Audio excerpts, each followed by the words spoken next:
بسم الله الرحمن الرحيم إلهي با كلن كان خير قابا ساكس كو كان إلهي با مهدله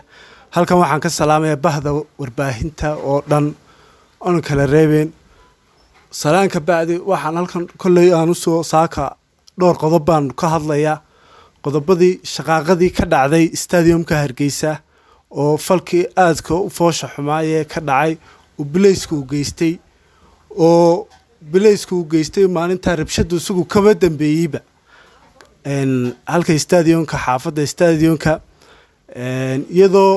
dhibaatadaasi dadka oo loo geystay masaakiinta ilaa alaanka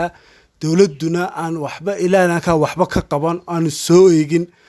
maalinta horta shaqaqada meesha ka dhacday bileysku qayb weyn bay ku lahaa iyadoo ciyaarta lagu jiro oo laga hadlayo ciyaarta laga wada hadlayo in dadkii qasab xoog in meesha ay kugu dareeriyaan ay tahay iyadoo taasi ay khalad ay tahay dadku waa bulshada aad ku fara badan iyaga ka bixi kara garoonka saacada time-ka lagu talagalay uu garanaya cidna lama khasbo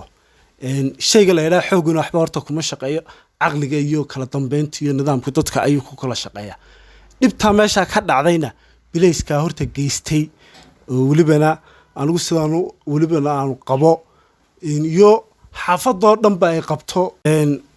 maalinta horta waxaan jeclaan inuu madaxweynuhu inuu booqdo isbitaalka guud halku ka booqan lahaa wasaaradda ciyaaraha waxaan qaybta u siyaasadda ay loo gelinayay waxay ahayd inuu dadku madaxweynaha u yahay inuu booqdo madaxweynaha taas ay horta ku wanaagsaneed hase yeeshee ma dhicin laakiin marka waxaan leeyahay madaxweyne dadku waa dadkaagii bulshadu waa bulshadaadii dadkani waa dadkii waa la soo wada garanayaa madaxweyne dadka waxaan ku leeyahay madaxweyne dadka booqo dadka xabadda ay ku dhacdayna walibana xagga hoose caloosha ay waliba qaar badan ay kaga dhacday oo xabadda hoos loo wada dhigay arinta arin xum weey waa fal waxashnima arinta cidii ka mas'uulka ana in lagu la xisaabtamo hawshaana lagu la dabagalo intaana wax kale meeshu dhibaato ka dhicin oo walibana inta dadka anigu waan hortaaganahay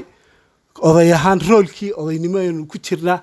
hawsha laga shaqeeyo cidii falka geysatay ina halagula xisaabtamo dadka kicinaysay maalinta garoonka ku jiray walibana ugu horeeyo maayarka barasaabka gobolka iyo taliyaha bileyskaba taliyaha maalinta ay xabaduhu dhacayeen markii la 3 jeer ay xabadu dhacday waxaan la hadlay taliyaha bileyska waxaan ku yiri taliye arintaas sidee xabadahan sidan dadka loola beegsanaya maxay ahayd taliye wuxuu igu jawaabay xabado ma waa xabadii dheemistay tii lagu kala orsiinayay shaqaaqada hase yeeshee taasi ma dhicin xabado caadi ah dadkii ku dhacay xabadahaasoo dadkii alaanka caloosha waxaan ku yiri kaga dhacday qalliinku maanta waa qalliinka labaad bay galeen inantu naasku xabadda kaga dhacay waa qalliinkii saddexaad bay gashay dhalinyaro fara badan oo way jiraan dhaawaca cid ka soo ag wareegtayna ma jirto waxaan horta ilaahay halkan uga baryay inuu ilaahay caafimaad sariica inuu ilaahay siiyo halkan waxa kale aan ku darayaa maalinta amniga caasimadda waxa ilaaliyay dhalinyarta xaafadda Axmed Dhagax oo walibana aad iyo aad bay u mahadsiiyeen oo iyagiiba maalinta noqday bileys oo ilaaliyeen nabadda sayse bileysku maalinta nabaddu ma ilaalin iyagaaba rabshadaba qayb weyn ka ahaa xaafadda ka dhacday sayse rabshada maalinta jirtay waxa jira ciidamo gaar ah loo tababaro qaybta shaqaaqada sayse ciidamada maalinta lama soo dirin waxa loo soo diray ciidamo ka gaar ah military ciidamada dhan oo isku wada daro ayaa maalinta la keenay xasaasiyad gooniya ayaba horta abuuris ka xaafadda Axmed Dhagax iyo 31 May walibana mid lagu beegsanayay gobolka Hawd cidda degan hase yeeshee way taas way dhamaatay waxaan halkan ka farayaa fariintayda aan leeyahay xukuumadda bal horta dhaawaca iyo cidii dhibta geysatay bal horta ha laga hawlgalo waxaan kala halkan farayaa aan leeyahay dadweynaha xaafadda Axmed Dhagax iyo 31 May way ku mahadsan yihiin sida wanaagsan nabadgelyada uga shaqeynayaan waxaan ugu baaqay in nabadgelyadu si wanaagsan uga shaqeeyaan dalku waa